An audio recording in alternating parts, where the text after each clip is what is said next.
Thank you. Our first topic for this evening is Gilpin Montessori school closure, and the first speaker is Thomas Shimrock.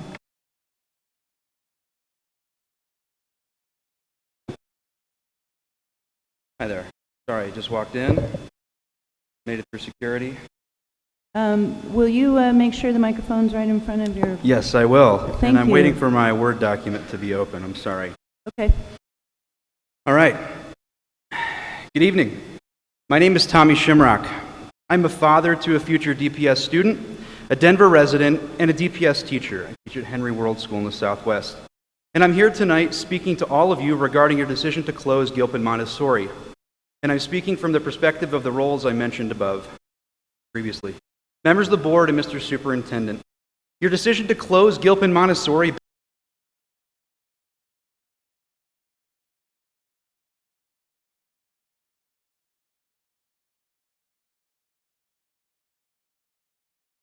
after week, month after month, parents, students, teachers, and community members continue to walk you through the ethical ways to use and interpret data. They hold your hands as they show you the importance of supporting schools by listening to what the families and taxpayers of such a neighborhood want for their children. And they patiently listen to your somewhat vapid responses to their questions as they seek substance, yet receive hot air. As any good teacher knows, the bell does not signal the end of our duty to guide and help others grow.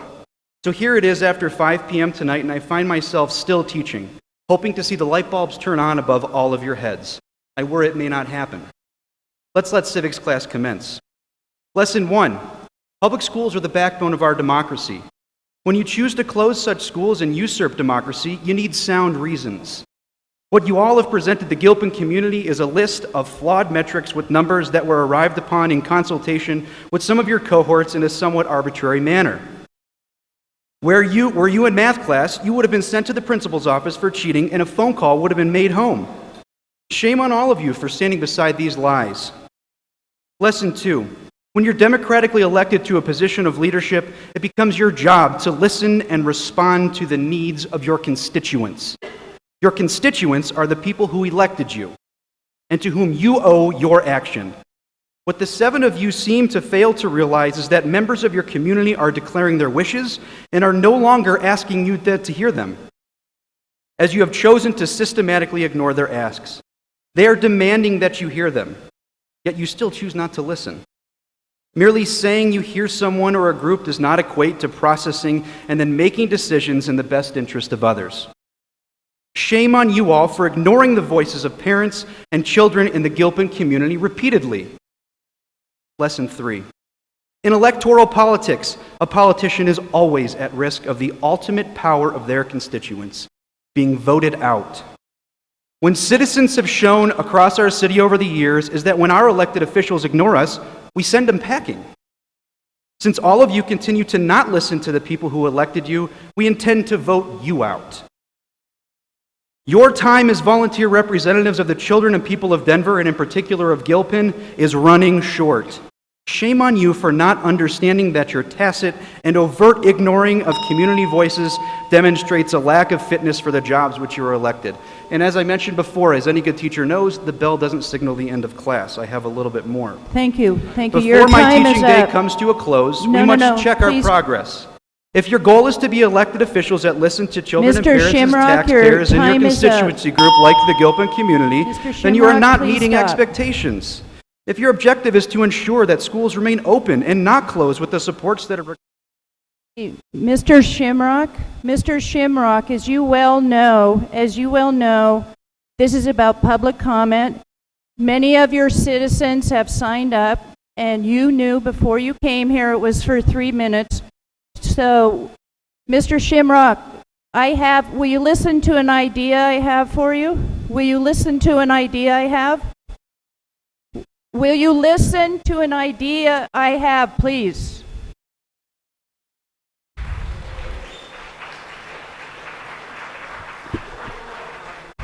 Before our next speaker begins, you can come up, don't worry. I want to remind everyone here that public comment is incredibly important. And we should be respectful of everyone who came here this evening to share their public comment. And so I encourage you all to stay within your 3 minutes.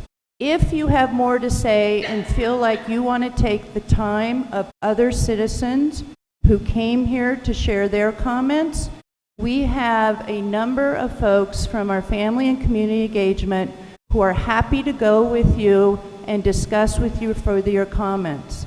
But I ask of you to respect your fellow citizens, parents, and community members during this session. Thank you very much.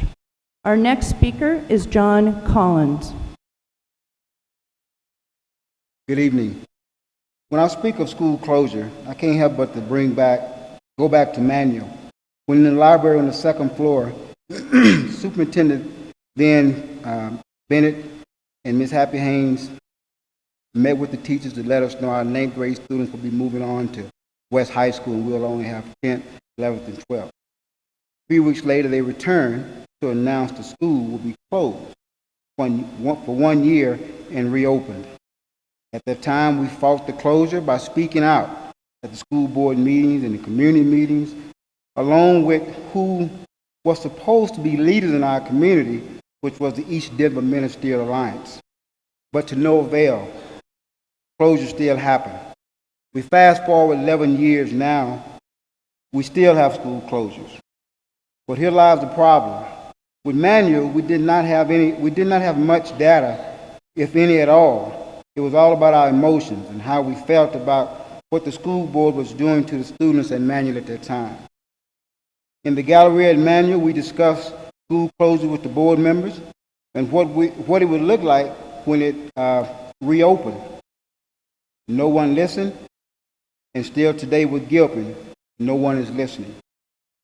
The difference is we have data that shows that the schools should remain open and how the data has been changed to fit others' agenda. No one wants to admit the numbers were changed or possibly making an early decision on Gilpin's closure, thinking the students would not make the score, but they did. As I look at you guys, it's hard to believe that no one has a change of heart after all the data that has been presented to you. What I do know is this: whether a board member or on a committee, you want like-minded people or like-minded individuals.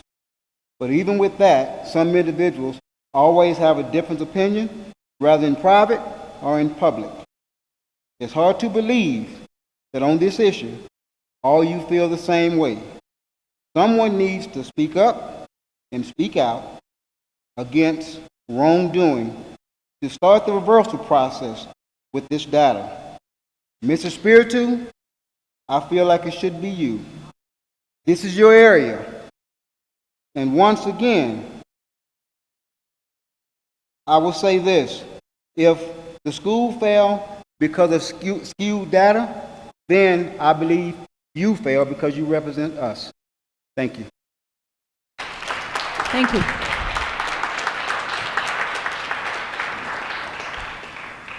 Our next speaker is Jacqueline Falcone. Poor, powerless people of color. That is the group of students and parents DPS has unjustly targeted for school closure and choice denial. After all, they don't have the power or money to challenge school closures or school choice, which seems to only work best for the affluent, powerful, and white parent. Choice is the biggest joke for people in my neighborhood and other neighborhoods like Montbello and Green Valley. This is why. We listed Lincoln Montessori in Washington Park as our first choice. Our daughter really wanted to finish the 5th grade at a Montessori school. Our second choice was Columbine. Not really our choice, but it seemed like the lesser evil of the 2 other elementary schools in my neighborhood, both with military-style codes for dress and behavior enforced on the student population. One of those schools also came with warnings from staff members not to send our child there. So why would we choose that? The other 2 charter schools were never an option, as they have the same over-strict codes for dress and behavior. But then, of course, our daughter didn't get into Lincoln Montessori. The neighborhood there loves their school, and of course, they get first priority for choice in their own school. Therefore, we were left with Columbine, not a choice, only a convenience, as it is close by our home and easy to get our daughter to and from school. And is making 3 more choices after that really a choice? We have been denied the choice into Gilpin Montessori, our true neighborhood school. All the other students at Gilpin are picking schools out of convenience, not really choice as well. Green and blue schools in other neighborhoods aren't giving up their spots to their schools, so we can't choice into their schools, and nor do we really want to. The district totes how great choice is working, how people are participating. But we are participating because we have no choice. This is a rigged game you have set up for us to play, your own little hunger-style games where parents compete for spaces in educating our children. If one doesn't get one of their choices, how convenient that there are so many charter schools in our neighborhoods which really don't do any better than public schools. Our own little segregated schools. Most of our neighborhood schools that we have to choose from are so controlling, and student freedoms are so limited. They have to wear uniforms, walk in the hallway while hugging themselves. Parents can't go into the buildings. Kids have to choose one thing to play on the playground. Apparently, the kids in these schools can't handle too much freedom, and if they aren't wearing the right colored shirt under their uniforms, or their shirts aren't tucked into their pants, then they apparently can't learn. Control, control, control. Who would choose that? There's another reason why we love Gilpin. Kids are free, just like in schools in high-choice neighborhoods. Our daughter is distraught. She said she doesn't want to go to a new school where she doesn't know anyone, and that isn't a true Montessori school. She has been at Gilpin for 5 years. She is nervous, apprehensive, and sad. I have spent many sleepless nights pondering closure and choice and not being able to choose Gilpin for our daughter to attend, wondering how this is allowed to happen in our neighborhood. And the only reason I can come up with is poor, powerless people of color. No choice, school closed. Our schools closed. Thank you.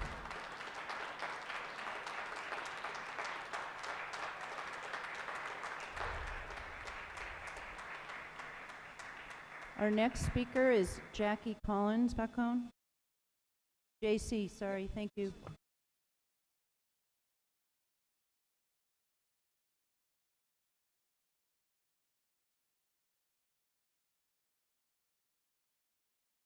My name is JC and I am speaking on behalf of Gilpin Montessori. Right now I am a 4th grader there and I am learning a lot. I'm at an 8th grade reading level. I think it isn't fair that you're closing our neighborhood school. Do you know how hard it will be to find a new school, get used to the traditional methods, meet new friends? I am on the waiting list to finish my Montessori education at Lincoln Montessori, but there is probably no chance I will get to the top of that waiting list. You should put yourself in the shoes of us, the students and parents. How would you feel if this happened to you? You would probably feel the same way we do, wouldn't you? Do you know that a lot of us love walking to school and back, riding bikes or scooters? Imagine what would happen to you if you couldn't do that to school every day. This is what it feels like in our shoes. We are a minority school in a minority neighborhood. You have closed over 20 minority schools in the past few years. Why don't you provide tutoring programs or help for students who need it? It is sad to already see you changing classroom numbers and naming different staircases. It is hard to see you making these changes. We love Gilpin. It is our home. Think about what you're doing and change your decision.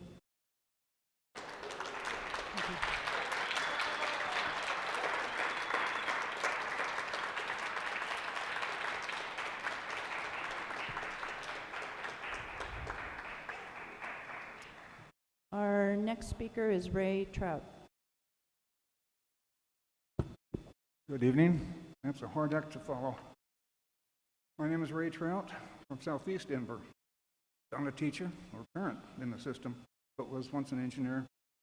I volunteered at Ebert Elementary back when it was an open school, serving neighborhood kids, project kids, shelter kids, and maybe a couple from the cars. It was finally fixed up and then turned over to a different kind of operation for different kind of kids, the local kids having to go elsewhere.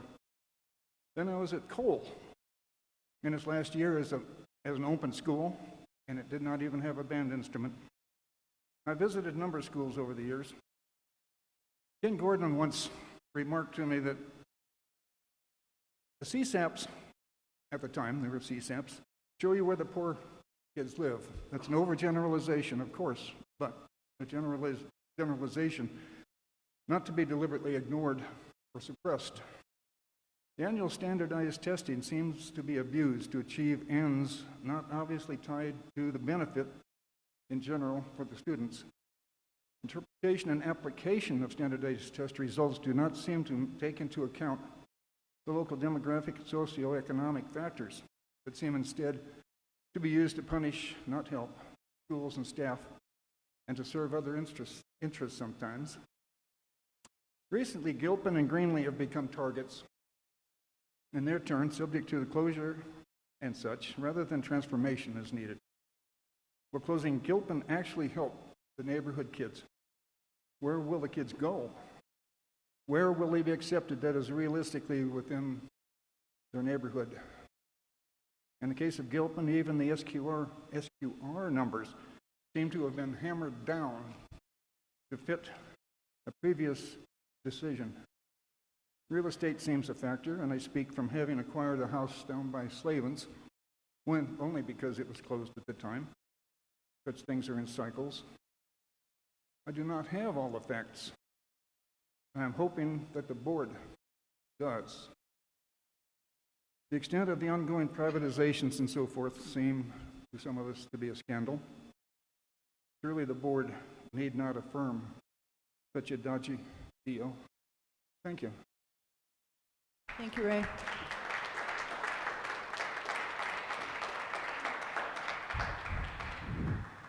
Our next topic is SPC enclosures. Catherine Murphy. Good evening. I'm Catherine Murphy. I'm Gilpin CSC president and a 20-year member of Curtis Park. On behalf of Gilpin and other schools on the chopping block needing hope more than ever, I am asking the board to please keep Gilpin open and drastically change district policy regarding school closures and restarts. For every improvement DPS has made in recent years, there are increasing and unsolved problems when it comes to our most vulnerable students. The School Performance Compact, which assumes that persistently low-performing schools should receive a fundamental change, is a policy that disproportionately affects low-income, minority students, and neighborhoods. Performance ratings falsely tag schools, teachers, and students as failing, and it breeds the mentality of if you haven't fixed it, get rid of it. We end up with closures and restarts that make room for the corporations and cronies that are tied to the philanthropists and reform organizations that pour money into our elections and that put our board members and superintendents into their positions. There is something fundamentally wrong with people at the top being hell-bent on making the public education of people at the bottom competitive and market-based. All the while, the district is working to create the perception that this is not your agenda. What are you doing to change the ways you are working to improve schools before they are considered for closure or restart? Why isn't it a priority to save schools from closure? Or do you really believe that schools and closing schools and starting over will produce the best outcomes? I can't find any evidence that says displacing students by closing their schools improves their academic performance in the long run. Parents and teachers know what is best for our children, yet the district and its reform ideology stakes this claim. It seems that DPS is far removed from truly understanding the reality that until we do more to help provide for the basic needs of disadvantaged populations and be an active participant in creating stability within our communities and the schools that serve them, academic success will continue to be stifled. DPS's whole child, parent engagement, and teacher support initiatives are severely lacking, and all the while, too many resources are being spent on testing, developing, and implementing punitive policies and practices that undermine and demoralize the teaching profession. I am seeking a school board and an administration team that has a more collaborative approach to improving our schools and the outcomes of low-income and minority youth by developing policies that support community-based schools. Let's ditch the mindset that our kids and teachers should be in competition with one another and stop punishing them. Rather, embrace policies and practices that actively work to honor and respect the wisdom of students, their families, teachers, and communities. Thank you. Thank you.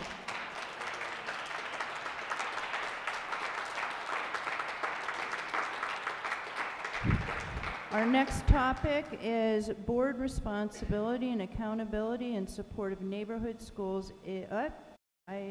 Is failing. Wait, I apologize. Sorry, Eric. School closure policy, Eric Troy.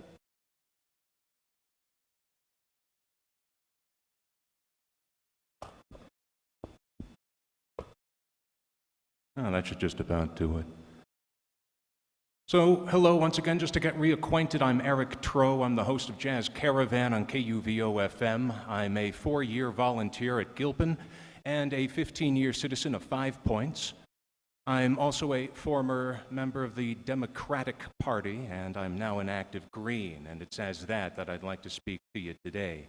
Because the Denver branch of the Green Party USA, co-chaired by former DPS school board member Andrea Merida Cuellar, has voted to support the Gilpin community and share in their fervor to demand your reversal of the decision to close Gilpin Montessori, and we will fight tooth and claw any closures in the future. Now, I know we may be small, but we are genuinely livid at your crass targeting of a friendly, diverse, working-class school, and anger is the style of the times, after all. People are catching on to the fact that it's not enough to vote for the person with the D next to their name or somebody who has a non-English sounding name to think that you're doing your part for progress, because it's coming from both sides of the aisle. Because, correct me if I'm not mistaken, all 8 of you identify as Democrats and are registered as such. Why can't one of you act like it? The way that I came up understanding the way to be a Democrat. We have a rabid orangutan holed up in our White House, due in large part to elitist establishment Democrats like yourself on the national level who turned a deaf ear on their supporters. And people are sick and tired of snobby, entrenched party functionaries such as you nodding at our grievances and saying that you know how we feel, because you know nothing of the kind. You claim to be afraid of the orangutan and his reactionary xenophobic policies, but you're more than happy to implement his puppet Secretary of Education's agenda of false choice. Choice for whom? For parents and children like these?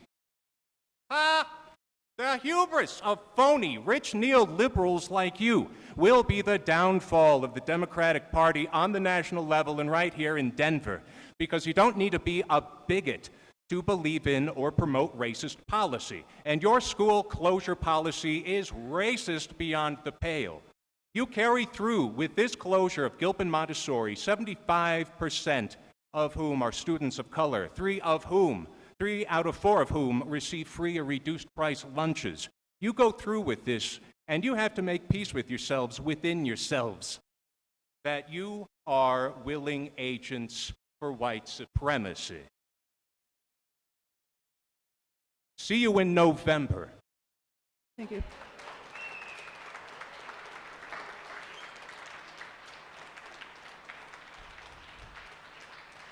And now we have board responsibility and accountability in support of neighborhood schools is failing. Eileen Feltman. Hello. Thank you for giving me the opportunity to speak today. Kind of like my title said, I want to address the Board of Education's responsibility and accountability in support of neighborhood schools. And I think you are failing. You have certainly failed Gilpin and the greater Curtis Park 5 Points community in the most unacceptable of ways. This policy and practice of shuttering neighborhood schools has gotten out of control. It might have started out with the best of intention, but it's gone too far. It is harming communities, children, and families. And contrary to some of your newest policies, it does not support the whole child. I listened to that video. It has kids talking about their school and riding their bikes to school and walking to school and how this is the anchor of their community. You're pulling that out from under us. I believe you quit on us. I believe you quit on our children, and I believe you quit on our community. And I think you did this because it was the most easy way out. What would have taken more work is to use the assessments as tools to identify and implement the academic and other type of interventions that would further help our students in our community. You have chosen to close Gilpin instead of working with our community. And we would still like to work with you and others and to generate some other community supports and let Gilpin be the success story that it can. I'd like you again to reverse your decision. Those assessments, when I teach, when I substitute teach, whether I'm working with regular kids, kids identified as special ed or twice exceptional, when I use assessments, it is not to game them. Let's see if we can make you fail. Let's reward the children who learn how to take the test. We use those assessments and we use to identify where there is gaps, and we use those to help the children learn. Isn't that the goal of assessments? The fact that you used SQR as a way to shutter the school, in my opinion, that information should have been brought to the community and to the principal and used as a tool for continued support and interventions. Here's how I think you failed, and this is why I think you need also reverse your decision. Almost immediately after creating the new criteria and after selections of the new board members, Superintendent Boasberg, in my opinion, you abandoned ship. You took a 6-month leave of absence. You were off the job from January 1st to July 1st, 2016, to take your family on a cultural experience in another country. But I believe your cultural immersion and experience needed to be right here in Denver, living among our low-income community, living in our working-class community, in our communities of color. And you should have either been working full-time and intensely to ensure that this policy would be implemented fairly. I can't say everything, but please reverse your decision. At least give Gilpin the same opportunity you gave Amelise in Greenlee. Allow the school to function for another 1 to 2 years. Allow us as a community to work with you to develop a long-range plan. Thank you. Thank you.